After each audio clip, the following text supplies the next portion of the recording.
ونعوذ بالله من شرور أنفسنا ومن سيئات أعمالنا من يهده الله فلا مضل له ومن يضلل فلا هادي له ونشهد أن لا إله إلا الله وحده لا شريك له ونشهد أن سيدنا ونبينا ومولانا محمدا عبده ورسوله أما بعد فأعوذ بالله من الشيطان الرجيم بسم الله الرحمن الرحيم يا أيها الذين آمنوا إذا تداينتم بدين فاكتبوه إلى أجل مسمى إلى آخر الآية. وقال صلى الله عليه وسلم اللهم إني أعوذ بك من المغنم والمأثم. وقال عليه الصلاة والسلام العدة دين. نسأل الله تبارك وتعالى أن يجعلنا ممن يطيعه ويطيع رسوله ويتبع رضوانه ويجتنب سخطه فإنما نحن به وله. بزرگان دین، عزیز نوجوان ساتھیوں، بھائیوں، اللہ تبارک و تعالی نے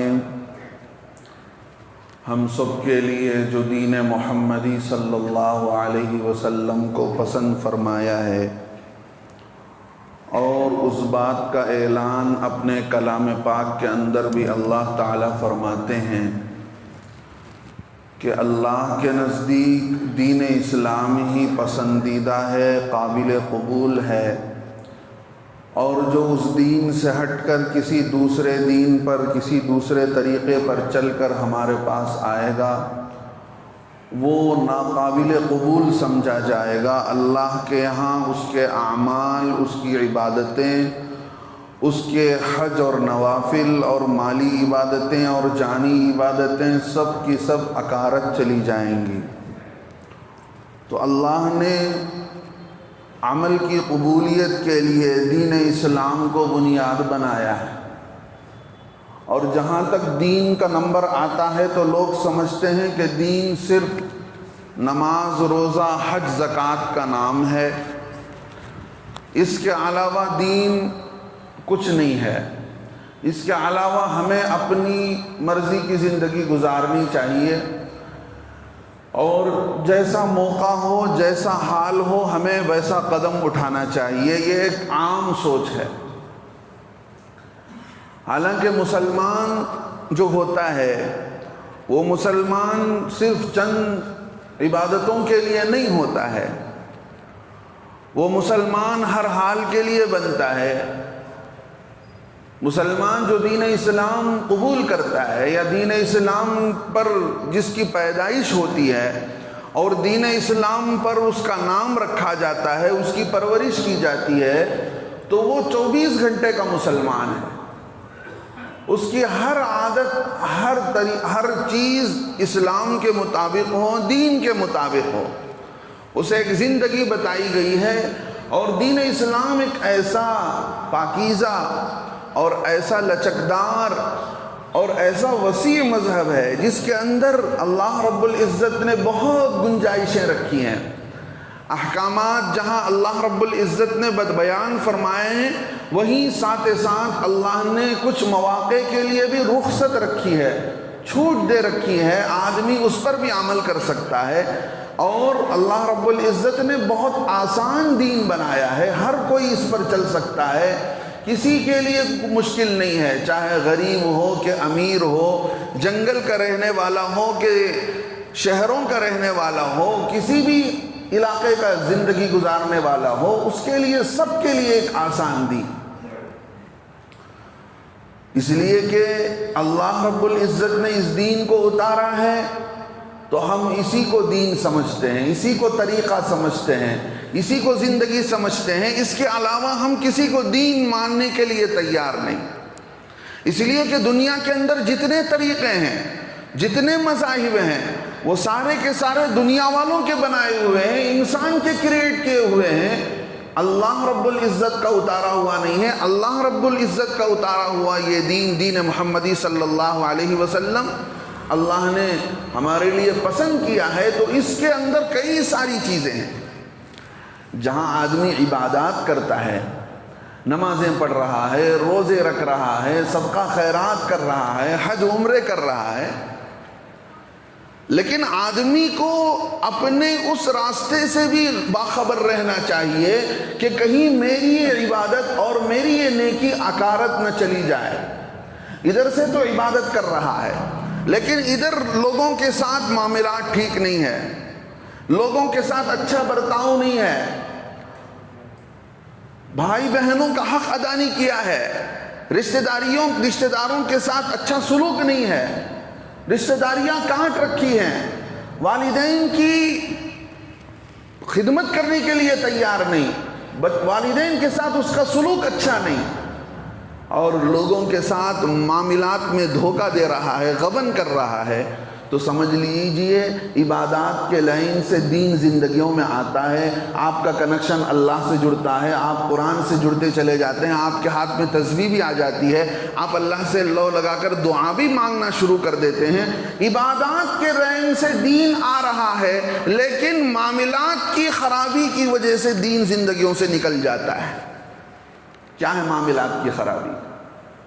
آپ کا کاروبار، آپ کا پیسہ لینا دینا، کسی کے حق کو ادا کرنے کے سلسلے میں، کسی کے مال کو لینے کے اور دینے کے سلسلے میں، یہ ہوتا ہے معاملات۔ کاروبار کے اعتبار سے، قرض کے اعتبار سے، حقوق کے اعتبار سے، کسی کی چیز آپ نے لی، وہ چیز آپ کے ہاتھ میں ہلاک ہو گئی، برباد ہو گئی، اس کو ادا کرنے کے اعتبار سے، وعدہ پورا کرنے کے اعتبار سے، یہ معاملات ایسی چیزیں ہوتی ہیں جس سے انسان کی عبادتیں، حج اور عمرے بھی عکارت چلی جاتے ہیں۔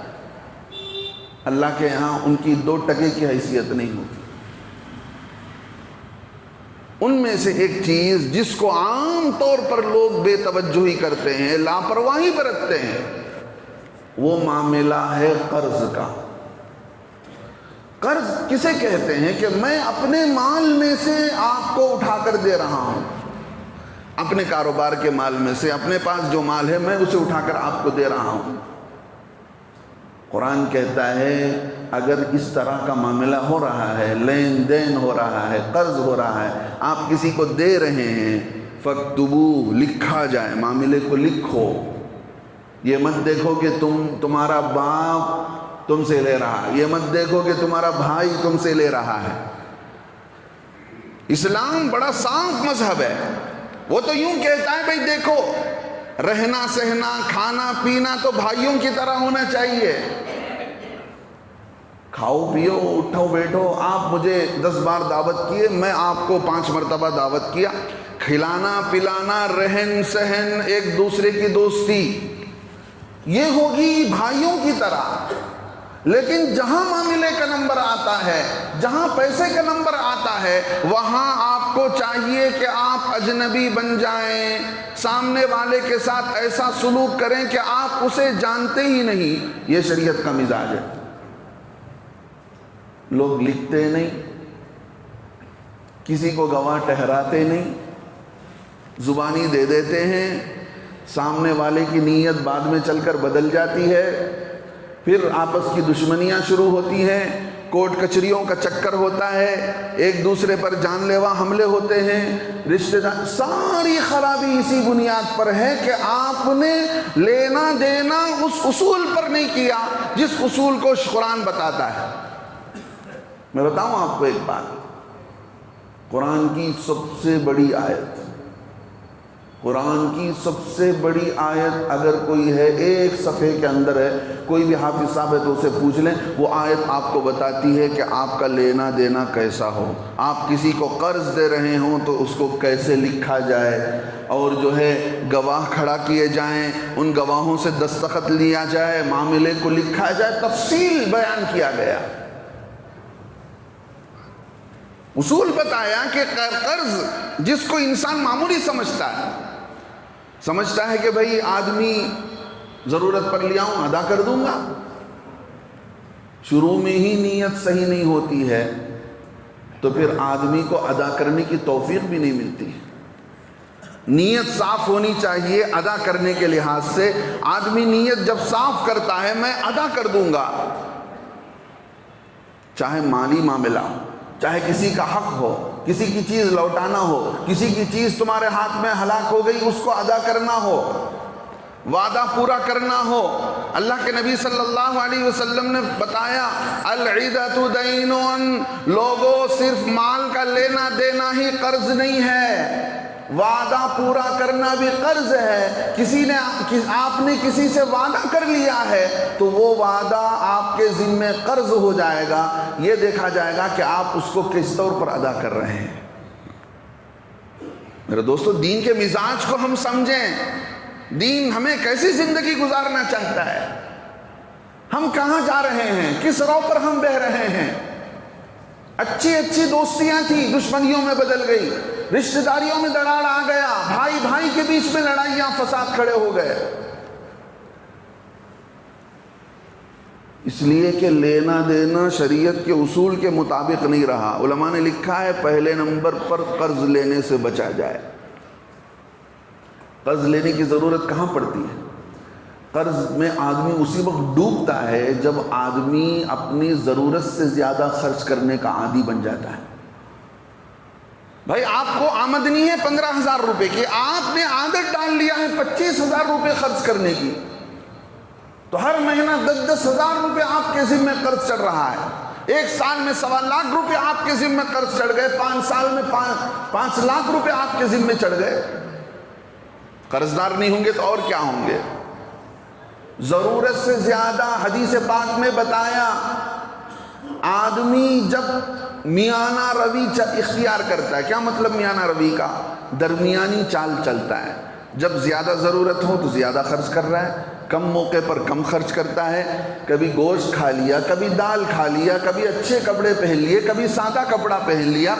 ضرورت پر خرچ کرنے میں درمیانی چال چلتا ہے، تو فرمایا یہ آدمی کبھی ذلیل نہیں ہوتا، یہ آدمی کبھی پریشان نہیں ہوتا، اس کا دل گھبراہٹ میں کبھی نہیں جاتا۔ اللہ کے نبی صلی اللہ علیہ وسلم نے پناہ مانگی ہے، اللہم انی اعوذ بک من المغنم والمأسم، اے اللہ قرض سے میں پناہ چاہتا ہوں۔ آپ سمجھ سکتے ہیں اس بات کو؟ اس کا مطلب یہ ہے کہ آپ ضرورت کے بغیر حد سے ضرورت سے زیادہ آپ قرض نہ لیں، جب لیں تو ضرورت پر لیں، جتنی ضرورت ہے اتنی لیں۔ ضرورت نہیں ہے آپ لے رہے ہیں، کسی نے کہا آپ کو بچی کی شادی میں قرض لینے کے لیے، آپ کے پاس اتنا تھا کہ آپ کے گھر کے اندر 50-100 آدمیوں کو آپ بلا کر کے کھلا سکتے ہیں، آپ نے قرض لیا ہے۔ شریعت اس کو پسند نہیں کرتی کہ آپ شادی خانے ہی کے اندر بچوں کو شادی کیا جائے۔ یہ بڑے بڑے شادی خانے ہمارے شہر کے اندر جو ہیں ہماری بے وقوفی کا ثبوت دے رہے ہیں۔ آئندہ آنے والی نسل سمجھے گی کہ یہ کتنے بڑے بے وقوف تھے، مہا بے وقوف، جنہوں نے اپنے مال لٹایا، کھپایا صرف 2 بول کے لیے کہ آپ کو پسند ہے۔ اس نے کہا میں نے قبول کیا، بس معاملہ ختم۔ اتنی تو بات تھی۔ ایک اجنبی لڑکے کو شریعت کے حساب سے مہر دینا تھا، ایجاب و قبول کرنا تھا، 2 گواہ کو کھڑا کرنا تھا، تماشا بنا دیا، لاکھوں کے روپے برباد کر دیے، کروڑوں کے روپے برباد کر دیے۔ بچ جائیں گے یہ لوگ اللہ کے یہاں؟ غریب، پریشان حال، قسم پرس، حاجت مند لوگ جو اپنی بچیوں کو رکھتے ہوئے دل میں اللہ سے رو رہے ہیں، ان لوگوں کی نظریں جب ایسے شادی خانوں میں اور ایسی بچیوں پر پڑیں گی، الگ عنوان ہے، میں ادھر جانا نہیں چاہتا ہوں۔ میں یہ بتانا چاہ رہا تھا کہ دوسروں کے پیسے لے کر آپ شادی خانے کا انتظام کر رہے ہیں۔ ہاں ضرورت پر آپ کر رہے ہیں، اس سے ضرورت پوری ہو رہی ہے. 10,000 روپے کا شادی خانہ آپ نے لیا، 25,000 کا لیا. نہیں، آپ لیں گے زیادہ قرض لے کر 1.25 لاکھ روپے کا شادی خانہ. آپ کے پاس پیسے نہیں ہیں، لوگ کیا کہیں گے، اس لیے آپ اپنے بچے کا ولیمہ کر رہے ہیں قرض لے کر. کون سی شریعت بولتی ہے بھائی آپ کو قرض لینے کے لیے ایسے موقع پر؟ کس نے کہا؟ آپ نے کس نبی کا کلمہ پڑھا ہے؟ آپ کو کس کو آئیڈیل مانتے ہیں اپنا؟ محمد صلی اللہ علیہ وسلم کو اپنا آئیڈیل مانتے ہیں تو چاہتے نہ چاہتے ہوئے ان کی زندگی اختیار کرنی پڑے گی. کیسی سادی سیدھی شادیاں کی ہیں اپنی بچیوں کی، کبھی اٹھا کر پڑھی ہے. اللہ چاہتے تو ایسا نوازتے کہ دنیا دیکھتی رہ جاتی. ایک ایک داماد کو اللہ کے نبی صلی اللہ علیہ وسلم سونے کے پہاڑ دیتے جہیز میں. نہیں، قیامت تک کے آنے والوں کے لیے بتا دیا گیا میں مال جمع کرنے کے لیے آیا نہیں ہوں، مجھے تو اللہ کی غلامی کے لیے، اللہ کی عبادت کے لیے، اللہ کے دین کو دنیا میں قائم کرنے کے لیے بھیجا گیا ہے. حضرت ابن عمر رضی اللہ عنہ فرماتے ہیں اللہ کے نبی صلی اللہ علیہ وسلم نے ایک صحابی سے وصیت فرمائی. فرمایا دیکھو گناہ کم کیا کرو، موت کے وقت میں آسانی ہوگی. آگے فرمایا قرض کم کر لیا کرو، تمہاری زندگی کے اندر بڑا سکون ہوگا. حضرت لقمان علیہ السلام جو اللہ کے ولی اللہ تھے، جن کے متعلق قرآن کے اندر صورتیں ہیں، وہ اپنے بچے کو نصیحت کرتے تھے بیٹا قرض مت لیا کر، اس لیے کہ یہ رات کا غم ہے، دن کی ذلت ہے. جس سے تو نے قرض لیا ہے اس کا آمنا سامنا ہوگا، تو اس کو اپنے سامنے ذلیل محسوس کرے گا. رات کو تکیے پر جب سر رکھے گا تو تجھے وہ غم ستائے گا اپنے پیسوں کا. آپ سمجھو تو صحیح کب لینا چاہیے. بیکار موقع پر آپ قرض لے کر کنگال ہو رہے ہیں. کس نے کہا آپ کو قرض لینے کے لیے؟ آپ تلاش کرتے ڈھونڈتے اپنے بچوں کے لیے 10-20 ہزار کا شادی خانہ. کس نے کہا آپ کو 1 لاکھ روپے کے شادی خانے میں جانے کے لیے؟ جو آدمی درمیانی چال چلتا ہے کبھی قرضوں میں نہیں ڈوبتا ہے. حد سے زیادہ خواہشات پر اب آدمی کا خرچ ہو رہا ہے تو کنگال ہونے کے سوا اور کیا ہوگا. میرے دوستو بزرگوں، یہ قرض جہاں نمبر آتا ہے، فرمایا عربوں کے درمیان یہ بات مشہور تھی کہ محبت کی قینچی، اس سے محبت ختم ہو جاتی، اس سے لین دین کا معاملہ ختم ہو جاتا ہے، محبتیں ختم ہو جاتی ہیں. جو پہلی محبت تھی وہ نہیں رہی. سنیوں کے امام احمد رضا خان بریلوی، انہوں نے ایک عجیب بات لکھی ہے. انہوں نے لکھا ہے کہ قرض دیتے ہوئے کوئی دعا شریعت میں نہیں ہے. کسی کو دینا ہو تو دعا پڑھنے کا دل کرے تو انا للہ پڑھ کر دیا کرو، اس لیے کہ وقت پر نہیں آتا. ٹال مٹول کرنا لوگ جانتے ہیں. ان کو ادائیگی کی توفیق اس لیے نہیں ہوتی کہ ان کی نیت کھوٹ ہوتی ہے، سچی نیت نہیں ہوتی کہ بھئی اتنے دن کے اندر لوٹانا ہی لوٹانا ہے. جو کتاب ہماری مسجد کے اندر پڑھی جاتی ہے، حضرت شیخ زکریا، شیخ الحدیث مولانا زکریا رحمۃ اللہ علیہ اپنی زندگی کا قصہ لکھتے ہیں کہ میرا کاروبار، میرا گھر تو قرض پر ہی چلتا تھا، لیکن میرا مسئلہ یہ تھا کہ میں وعدہ کرتا تو اپنے وقت پر ادا کر دیا کرتا.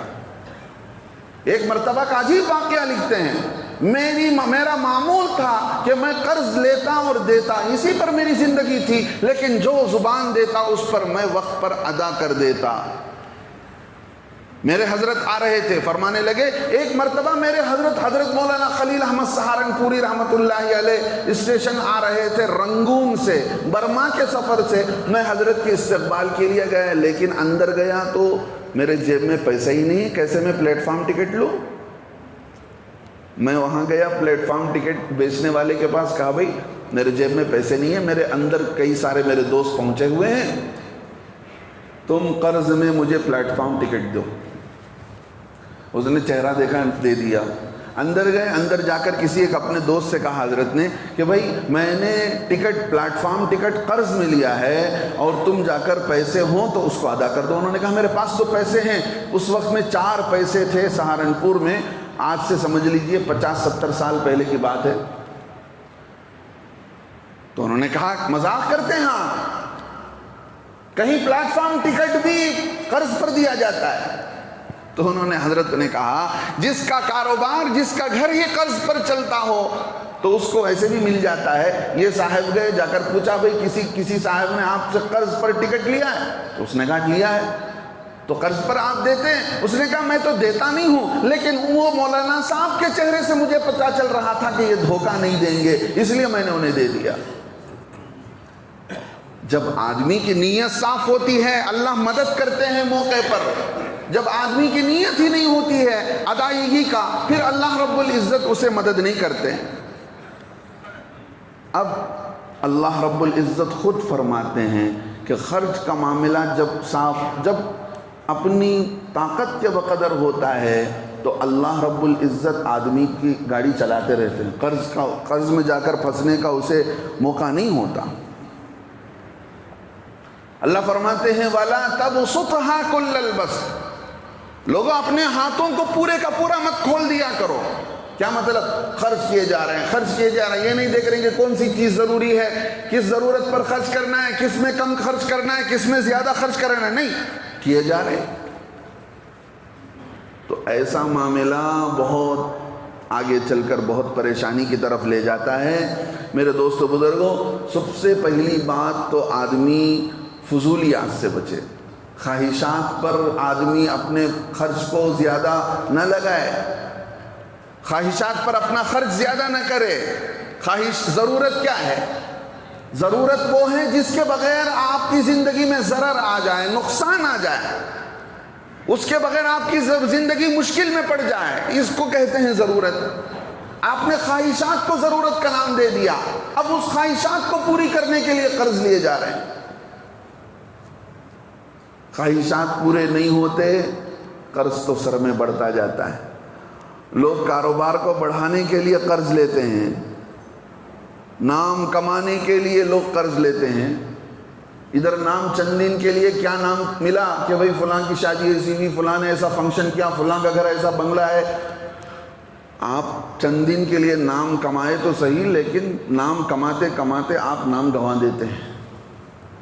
نام کمانے کے لیے آپ نام گنوا رہے ہیں۔ مالدار بننے سے پہلے آپ قرض لیتے ہیں تاکہ آپ مالدار بن جائیں۔ آپ مالدار نہیں بنتے، قرضدار تو پہلے بن جاتے ہیں۔ آدمی کا معاملہ بیکار خرچ کرنے پر نہ ہو۔ جہاں تک معاملہ بیکار خرچ کرنے کا آتا ہے، اللہ رب العزت بھی برکتوں کے راستے اس پر بند کر دیتے ہیں۔ اس لیے کہ بیکار خرچ کرنے والا کون ہوتا ہے؟ بیکار خرچ کرنے والا شیطان ہوتا ہے، فضول خرچی کرنے والا۔ شیطان کا بھائی بتایا گیا قرآن کے اندر۔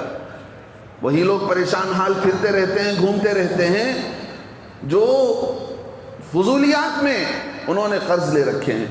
اچھا، دوسرے نمبر پر قرض لے لیا تو ادائیگی کا آدمی نہیں کر پاتا، کہتا ہے کہ پیسے نہیں ہیں، گھر میں زیورات رکھے ہوئے ہیں، لاکھوں کا قرضدار ہو گیا، باپ دادا کی پراپرٹی رکھی ہوئی ہے، آدمی اپنے زیور بیچنا نہیں چاہتا، باپ دادا کی پراپرٹی نہیں بیچنا چاہتا، دوسرے ذریعے سے کما کر ادا کرنا چاہتا ہے۔ وقت پر وقت نکلا جا رہا ہے، آپ نے وعدہ کر کے قرض لیا تھا لیکن قرض وقت پر نہیں دے رہے ہیں، گھر میں زیورات رکھے ہوئے ہیں۔ اب ایک جگہ سے دوسرے قرض لے کر دوسرے کو دے رہے ہیں، پھر اس دوسرے کو دینے کے لیے تیسرے سے قرض لے رہے ہیں۔ سام کے منہ سے نکلے، بچھو کے منہ میں جا کے پھنسے۔ بھئی آپ کے اپنے پیسے تھے، آپ نے اس سے لیے ہیں تو آپ نے اپنے ضرورت پر استعمال کیے، تو آپ کو پراپرٹی بیچ کر دینے میں کیا جاتا ہے؟ نہیں، اس کو محفوظ رکھیں گے، زیورات کو بچا کر رکھیں گے۔ اللہ معاف فرمائے، ایسی ذہنیت بن گئی ہمارے مسلمان بھائیوں کی۔ مان لیجئے 5 سورن کا زیور گھر میں رکھا ہوا ہے، لے جا کر کے رکھیں گے وڈی میں، اور تھوڑا سا پیسہ لے کر مہینہ مہینہ وڈی بنتے جا رہے ہیں، سود انٹرسٹ بنتے جا رہے ہیں، جتنا لیا اس سے ڈبل دے دیا، پھر چھڑانے کے لیے چھڑانے کا نمبر ہی نہیں آ رہا ہے، وقت پر نہیں ادا کرنا وقت پر ادا نہیں کر رہا ہے، آدمی سود کے ساتھ دینا پڑتا ہے تو وہ ادا نہیں کر رہا ہے۔ کبھی ذہن کے اندر یہ بات نہیں آتی جس اللہ نے میری بیوی کو مجھے مال دیا ہے، میرے باپ دادا کے راستے سے میرے گھر میں جائیداد دی ہے، اگر میں اپنے قرض ادا کرنے کے لیے اللہ کے بھروسے پر اس زیورات کو بیچ کر ادا کر دوں، اپنی پراپرٹی کو بیچ کر اس مال کو ادا کر دوں، اللہ ضرور دے گا۔ یہ بھروسہ کیوں نہیں آتا ہے ہمارے اندر؟ ہم کیوں نہیں سوچتے ہیں جس اللہ نے پہلے دیا ہے بعد میں بھی دے گا؟ نہیں، اس کو لے کر جمع کر دیں گے، اس کو بیچنے کا نمبر ہی نہیں آئے گا، سود پر سود بنتے جا رہے ہیں، قرض پر قرض دیتے جا رہے ہیں۔ دوستو، دین اسلام نے آپ کو زندگی گزارنے کا آسان راستہ بنایا ہے، آپ اس کو کونے میں ڈال کر اپنی مرضی کی زندگی گزارتے ہیں تو آپ پھنسیں گے نہیں تو اور کیا ہوں گے۔ اللہ کے نبی صلی اللہ علیہ وسلم نے بھی قرض لیے ایک یہودی سے 30 سا، اس زمانے کا ایک ناپنے کا آلہ تھا، اللہ کے نبی صلی اللہ علیہ وسلم نے 30 سا جو لیے ایک یہودی سے، اپنے پاس جو زرہ تھا اسے گروی میں رکھ کر۔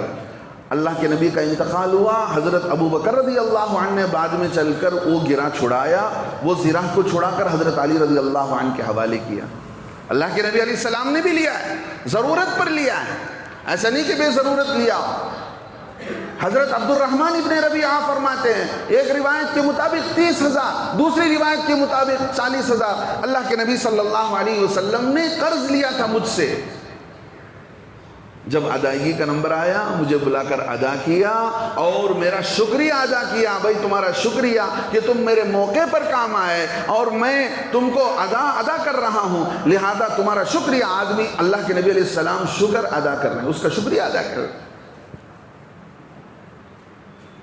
علماء نے لکھا ہے پہلے نمبر پر نیت اچھی ہونی چاہیے۔ جب آپ قرض لے رہے ہوں پکی نیت ہو کہ 2 مہینے کے اندر دینا ہی دینا ہے۔ اب آدمی اس کے لیے کیا کرے؟ 3 کام کرے۔ اللہ کے نبی صلی اللہ علیہ وسلم نے کچھ دعائیں سکھائی ہیں جس سے آدمی قرض سے نکل سکتا ہے۔ اللہم اکفنی بحلالک عن حرامک واغننی بفضلک عمن سواک، آسان سی دعا ہے، آدمی یاد کر سکتا ہے۔ حدیث امام صاحب بھی نماز کے بعد دعاؤں میں مانگتے ہیں، اور مسنون کتابوں کے اندر، دعاؤں کی کتابوں کے اندر یہ دعا موجود ہے۔ ایک تو اس دعا کا اہتمام کریں۔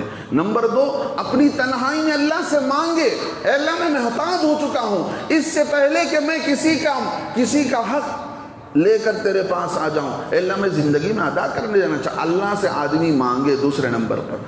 تیسرے نمبر پر کچھ نہ کچھ سبب اختیار کرے، کوشش کرے، بھاگ دوڑ کرے کہ مجھے کسی بھی طرح 2 مہینے میں قرض ادا کرنا ہے۔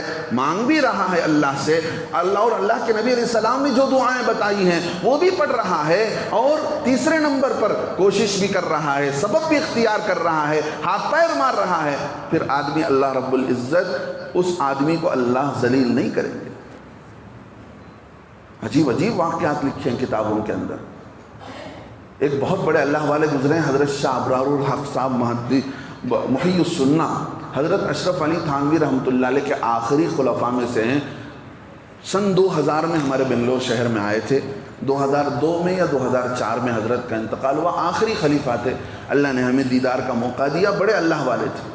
مجھے اچھی طرح یاد ہے HL کا ایئرپورٹ تھا، پورے شہر کے علماء، ہمارے امیر شریعت حضرت مرحوم رحمۃ اللہ علیہ مفتی اشرف علی صاحب رحمۃ اللہ علیہ، کیا چھوٹا عالم کیا بڑا عالم، پورا ایئرپورٹ حضرت کے استقبال کے لیے کھڑا ہوا تھا۔ انہوں نے اپنا ایک واقعہ، اپنی ساس، اپنے گھر والی کے ماموں کا واقعہ لکھا ہے کہ پنجاب سے ہجرت کر رہے تھے، اس پنجاب کو جو وہاں ہے پاکستان میں۔ ہجرت کرتے وقت ان کی عادت تھی ہر روز سورہ واقعہ پڑھنے کی مغرب کے بعد۔ اللہ کے نبی صلی اللہ علیہ وسلم نے فرمایا جس گھر میں سورہ واقعہ پڑھی جاتی ہے اس گھر میں کبھی فاقہ نہیں آتا۔ حضرت عبداللہ بن مسعود پر فرماتے ہیں میں نے اپنی بچیوں کی اس کی عادت ڈال دی تھی، میرے گھر میں کبھی فاقہ نہیں آیا، کبھی بھوک مری نہیں آئی، میرے گھر میں ہمیشہ روٹی اور کھانے پینے کی چیزیں رہی۔ کبھی ہم عمل کر کو دیکھیں، کبھی ہم عمل کر کو تو دیکھیں کہ کیسے ہمارے لیے اللہ راستے کھولتے ہیں۔ حضرت محی السنہ ابرار الحق صاحب رحمۃ اللہ علیہ نے لکھا ہے میری گھر والی کے ماموں بڑے اللہ والے نیک دیندار سید تھے، ہجرت کرتے ہوئے راستے میں ایک گاؤں میں پڑھے، ایک گاؤں آیا، مغرب کا وقت تھا، نماز ادا کی تو دیکھا کسی نے لا کر کوئی چیز رکھ دی ہے۔ ان کی عادت تھی سورہ واقعہ پڑھنے کی، ان کے پاس کھانے کا کچھ سامان ختم ہو چکا تھا. اس زمانے کی ہجرت پیدل چل کر جا رہے تھے, ہندوستان سے پاکستان جا رہے تھے. ایک آدمی لا کر مصلے کے پاس کچھ چیز رکھ کر گیا, کھول کر دیکھا تو اندر گرم روٹی ہے اور تلی ہوئی مچھلی ہے. گرم روٹی ہے اور تلی ہوئی مچھلی ہے. گھر میں ان کے پاس سامان نہیں ہے کھانے کا. عادت ہے سورہ واقعہ مغرب میں پڑھنے کی. اللہ رب العزت نے روزی میں ایسی برکت دی کہ چلتے ہوئے غیب سے انتظام فرمایا. میرے دوستو کر تو دیکھیں, ہمارے لیے بھی اللہ راستہ کھولنے کے لیے تیار ہے. فلاں بزرگ کے لیے, فلاں اللہ والے کے لیے. اللہ سے کسی کی رشتہ داری نہیں ہے, آپ کریں, آپ بھی کر سکتے ہیں. علماء نے لکھا ہے چاشت کی نماز کی عادت جسے ہوتی ہے, چاشت کی نماز تقریباً سورج کی گرمی چڑھ جانے کے بعد, تقریباً 9 ساڑھے 9 بجے کے بعد چاشت کا وقت شروع ہوتا ہے. آدمی کو جس کی چاشت کی نماز پڑھنے کے 2 فائدے لکھے ہیں کہ انسان کے جسم کے اندر 360 جوائنٹس ہیں, جوڑ, تو ان 360 جوڑ کے طرف سے شکریہ ادا کرنے کا ثواب ملتا ہے آدمی کو چاشت کی نماز پڑھنے پر. 4 رکعت آدمی پڑھ لے. دوسرا ثواب, دوسری یہ برکت لکھی ہے کہ آدمی کے روزی میں برکت دی جاتی ہے. آدمی کی روزی میں برکت دی جاتی ہے. تو یہ سارے اعمال ہیں جن کی وجہ سے آدمی کر سکتا ہے. چاشت کی نماز بھی پڑھ رہا ہے, سورہ واقعہ بھی پڑھ رہا ہے, ضرورت کے وقت قرض لے رہا ہے, نیک نیتی سے لے رہا ہے, کوشش بھی کر رہا ہے, اللہ سے دعائیں بھی مانگ رہا ہے. اللہ کے نبی علیہ السلام نے جو دعائیں سکھائی ہیں اس دعاؤں کا بھی اہتمام کر رہا ہے. پھر میرے دوستو قرض ہمارے لیے عذاب نہیں بنے گا. پھر ہم سننے کو نہیں ملیں گے کہ قرض کی وجہ سے فلاں نے پھانسی لگا لی, فلاں نے ٹرین کے سامنے اپنی جان دے دی, فلاں نے یوں کر لیا, فلاں نے یوں کر لیا. اللہ رب العزت ہمیں سمجھ کی توفیق نصیب فرمائے. اللہ تعالی ہمیں ہر ایک کا حق ادا کرنے کی اور ہر ایک کے حق کو موت سے پہلے ادا کرنے کی اللہ توفیق نصیب فرمائے. جس کی نیت ہوتی ہے, حتیٰ کہ فرمایا مطل الغنی کی ظلم, جو دے سکتا ہے پھر بھی نہیں دے رہا ہے, یہ نہ دینا ظلم ہے. ایک عجیب واقعہ لکھا ہے. حضرت علامہ شاہ محمد اسحاق صاحب رحمۃ اللہ علیہ تھے, دہلی کے بہت بڑے عالم, جن کے شاگردوں میں حضرت مولانا قاسم نانوتوی, بلکہ ان کے شاگردوں کے شاگرد مولانا قاسم نانوتوی رحمۃ اللہ علیہ آتے ہیں, جنہوں نے دیوبند مدرسے کی بنیاد رکھی. شاہ محمد اسحاق صاحب رحمۃ اللہ علیہ کے 2 شاگرد تھے. ایک واقعہ سنا کر اپنی بات ختم کرو. علامہ نواب قطب الدین رحمۃ اللہ علیہ, جنہوں نے مظاہر حق جدید نامی مشکات شریف کی شرح لکھی. دوسرے تھے مفتی مظفر حسین صاحب کاندلوی رحمۃ اللہ علیہ.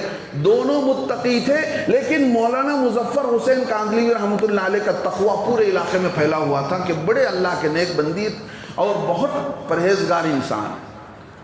یہ نواب صاحب تھے, یہ بھی عالم تھے. انہوں نے دعوت کی سب لوگوں کی, استاد کو بھی بلایا, اپنے ساتھی کو بلایا. یہ دونوں ایک ساتھ کلاس میٹ تھے.